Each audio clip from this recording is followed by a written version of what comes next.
কোর্টের নির্দেশে 25,000-এর বেশি যাদের চাকরি খারিজ হলো, এটা একটা ভয়ঙ্কর ইঙ্গিত দিচ্ছে। লোভ এবং লুঠের কি পরিণতি ভয়াবহ, এটা কিন্তু স্পষ্ট হয়ে যাচ্ছে।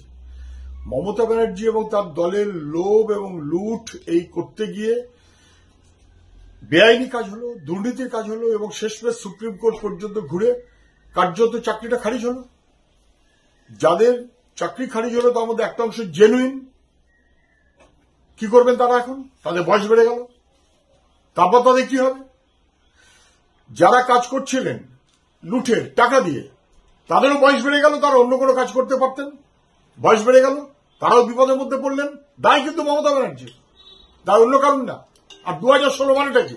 2016 মানে মুখ্যমন্ত্রীর নাম মমতা ব্যানার্জি, তার যোগ্য সঙ্গীর নাম শুভেন্দু অধিকারী।